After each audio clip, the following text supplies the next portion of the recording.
لیلۃ البرات میں فیصلے ہوتے ہیں اور ان کا جو نفاذ ہے، جس طرح بجٹ بنتا ہے، بجٹ بن گیا، اب اس کا نفاذ فوراً نہیں ہوتا اگلے دن سے ہو جائے، کچھ دن کے بعد ان کا نفاذ ہو جاتا ہے، چیزیں مہنگی سستی ہونا شروع ہو جاتی ہیں اس بجٹ کی وجہ سے۔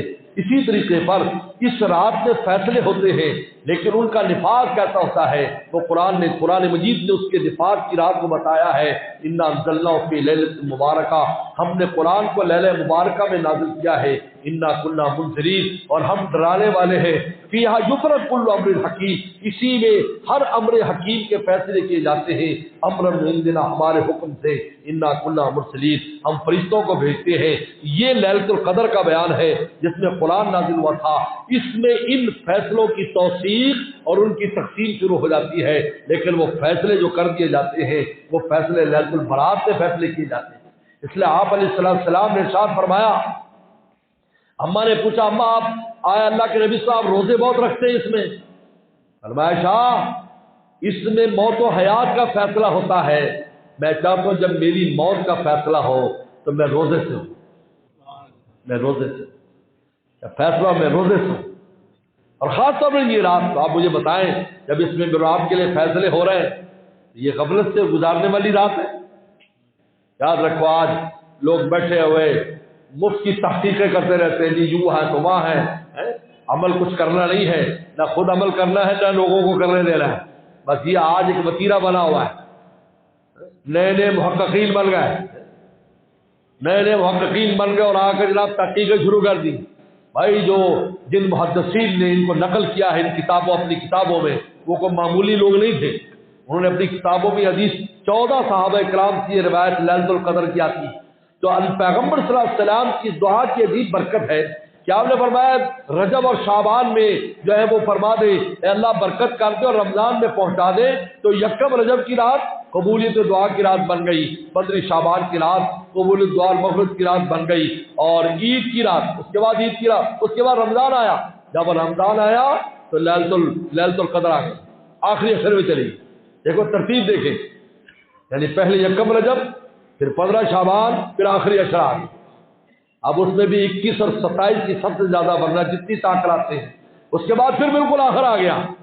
تو فرمایا کہ لیلۃ الفطر کی رات قبولیت دعا کا وقت ہے، کیونکہ یہ وہ ہے جو جس کو لیلۃ الجائزہ کہتے ہیں، انعام کی رات۔ اب دیکھو 30 آ گئی، 29 آ گئی۔ اس کے بعد پھر فرمایا کہ عید الاضحیٰ، اور عید الاضحیٰ اگلے مہینے کی 10 تاریخ تک چلی گئی۔ اب فرمایا عید الاضحیٰ کی جو رات ہے، اور آپ نے ارشاد فرمایا جو ان 2 راتوں میں جاگے گا، قیامت کی جب سب جن لوگوں کے دل مر جائیں گے، اس آدمی کا دل نہیں مرے گا جو ان 2 راتوں کو عبادت میں گزارے گا۔ جب اکثر دوستوں سے تلقین کرتے ہیں، اور یاد رکھو تمام وہ راتیں جس میں عبادت کا حکم ہے، اس میں کم از کم یہ کام کرنا چاہیے کہ عشاء اور فجر جماعت سے پڑھیں اور چند نفل پڑھ لیں، کچھ دعا کر لیں، ایسے نہ غفلت نہ کریں۔ اللہ فرمایا کہ ہم نے دربار کھولا ہے، یہ نئے نالائق انسان نے ایک چھوٹی سی درخواست بھی نہیں دی، ہم کو پٹی دے دیتا تو ہم سمجھتے ہمارے دربار کی اس کو اہمیت ہے۔ یہ بہت غفلت، یہ بڑی محرومی اور بدنصیبی کی بات ہے۔ ہم نہیں کہتے آپ ساری رات جاگیں، آپ مریض ہیں، آپ کو کام ہے، کوئی بات نہیں، 2-4 نفل پڑھ لیں، 10 نفل پڑھ لیں، کچھ دعا کر لیں، تاکہ اہمیت ہو۔ آخر وہ دربار کھلا ہے، یہ اللہ کے دربار کی شان ہے، مجھے بتائیں یہ شان ہے۔ دیکھو جمعے کو دربار کھلتا ہے، اللہ کے جمعے کو دربار کھلا ہوا ہے، جمعے کی نماز پڑھو، اب نہیں آتے، فرمایا نفاق کی مہر لگا دیں ان کے دل پر، ہمارا دربار کھلا ہے، یہ وقت ہے جو جنت میں ہماری زیارت کرنے آتے نہیں ہیں۔ اس نے اور نمازوں کے بارے میں یہ نہیں کہا کہ اور نمازوں میں غفلت میں مہر لگتی، جمعے میں فرمایا کیونکہ دربار کا وقت ہے، جمعے کا وقت دربار کا وقت ہے، قیامت کے دن اسی وقت میں اللہ تعالیٰ کی زیارت ہوگی، اللہ تعالیٰ کی ملاقات ہو۔ تو کم از کم یہ کام تو کرے کہ انسان عشاء اور فجر جماعت سے پڑھے۔ حدیث میں آتا ہے جن نے عشاء جماعت سے پڑھ آدھی رات عبادت کی، جس نے فجر پر اس نے پوری رات عبادت کی، 2-4 نفل پڑھ لے، کچھ دعائیں کر لے، کچھ سب کا خیرات کر دے، کچھ تسبیح ذکر اذکار کر لے، پھر سو جائے، کوئی بات نہیں۔ ساری رات نہیں جاگ سکتا تو کوئی بات نہیں، روزہ ہمت ہے تو روزہ رکھ لے، ہمت نہیں ہے تو روزے داروں کو، جو کوئی روزہ رکھ رہا ہے تو اس کے ساتھ تعامل کر لے، بھائی تم روزہ رکھ لو یار، چلو شہری افطاری ہماری طرف سے تم کر لو، ہم نہیں رکھ سکتے، ہمیں شوگر کا مریض ہے، ہمیں کوئی مسئلہ ہے، لیکن ان راتوں کو خالی نہ چھوڑے. یہ ہمیشہ عید والی رات بھی ہم بڑی غفلت کرتے ہیں. عید والی رات سب سودا سلم میں گزار دیتے. نہیں، 2-4 نفل پڑھ لیں، اس کے بعد آپ مارکیٹنگ کریں، جاؤ، کون منع کرتا ہے. لیکن اس آخر دربار کھلا ہوا ہے، لیلۃ الجائزہ ہے. اور یہ جو رات عید کی ہوتی ہے بقرعید والی، یہ رات دراصل یہ لیلۃ العرفہ ہے. حاجیوں کے لیے یہ رات، حدیث شریف میں آتا ہے کہ یہ جو رات ہے حاجی کے لیے، یہ جو بعد میں آتی ہے، جس کی صبح کو 10 تاریخ ہوتی ہے اور حاجی جا کر مینا میں جو وہ ذبح بھی کرتا ہے اور ربی وغیرہ کرتا ہے، اس رات کو پیغمبر السلام نے لیلۃ القدر سے بھی افضل قرار دیا حاجی کے لیے. لیلۃ القدر سے میں اکثر حاجیوں سے کہتا ہوں، یار لیلۃ القدر کے ملنے کا تو یقین نہیں ہوتا. ویسے تو ہم جاگتے ہیں لیکن اب پتہ نہیں ملی نہیں ملی، پتہ نہیں کون سی رات میں تھی، لیکن یہ تو یقینی رات ہے کہ بھائی. اور پھر اس میں سونا بھی نہیں ہوتا کیونکہ مزدلفہ میں آ رہے ہیں جا رہے ہیں، پوری فجر اس طرح گزر جاتی ہے. بھائی 2-4 نفل پڑھ لو، کچھ یہاں دعائیں کر لو اور کچھ اللہ اللہ کر لو، کیونکہ یہی رات. اور یہ ہمارے لیے جو رات ہوتی ہے یہ وہ لیلۃ الاضحیٰ کی رات ہوتی ہے. لہذا ہمارے لیے بھی قبولیت دعا کا وقت ہے اور حاجیوں کے لیے بھی قبولیت دعا کا وقت. اس لیے میرے دوستو، اللہ تعالیٰ نے ہمیں نوازنے کے اور معاف کرنے کے بڑے بہانے بنائے. تو انشاءاللہ تعالیٰ ابھی چونکہ منگل والے دن، منگل کو لیلۃ کے بعد جو رات آئے گی، منگل اور بدھ کے درمیان، یہ جو ہے 15 شب ہے، یہ شب برات ہے. لہٰذا ابھی سے ہم نیت کریں کہ ہم خود بھی، اپنے بال بچوں کو بھی اور اپنے گھر والوں کو بھی اس رات کچھ نہ کچھ عبادت میں بھی، کچھ عبادت میں گزارے، صدقہ خیرات. لیکن یہ جو فضولیات ہیں، کس میں حلوے پکاؤ اور اس پہ جناب وہ آتش بازی کرے، دیکھو اس کا کوئی تعلق نہیں ہے. ہمیشہ شیطان نے یہ کام کیا ہے، ہماری عبادت کی راتوں کو ضائع کرنے کی کوشش کی ہے. وہ ضائع کرتا ہے. پٹاخے بجا رہے ہیں، اب پٹاخے بجا رہے ہیں، تکلیف الگ ہے، پیسہ الگ خرچ ہو رہا ہے، خطرہ الگ ہے، کہیں آگ لگ جاتی ہے، کچھ ہو جاتا ہے. یہ سب اپنے بچوں کو منع کرے، بلکہ ان کو یہ ترغیب دے کہ اللہ تعالیٰ مغرب کے بعد آ جائیں گا آسمان دنیا پر، بس اب ہم نے مغرب کے بعد سے نیکی شروع کر دینی ہے. تو دیکھو اگر آپ مغرب سے عشاء تک عبادت کر لیں اور عشاء کے بعد کچھ نفل پڑھ لیں، پھر آپ سو جائیں تو ماشاءاللہ دربار کھلتی، آپ کی درخواست جمع ہو گئی ہے. اللہ فرمائے کہ دیکھو اس بندے نے ہمارے دربار میں درخواست جمع کرا دی ہے. اگر پوری رات نہ بھی ہو سکے تو کچھ نہ کچھ تو ان کا دامن اگر سے دور سے، میرے شیخ فرماتے تھے، ان کا دامن اگر سے دور سے ہی تم بھی ہاتھ دراز کرو، تھوڑا بہت تو کچھ کرو. اللہ مجھے آپ کا عمل کی توفیق عطا فرمائے. واقع دعوانا ان الحمدللہ.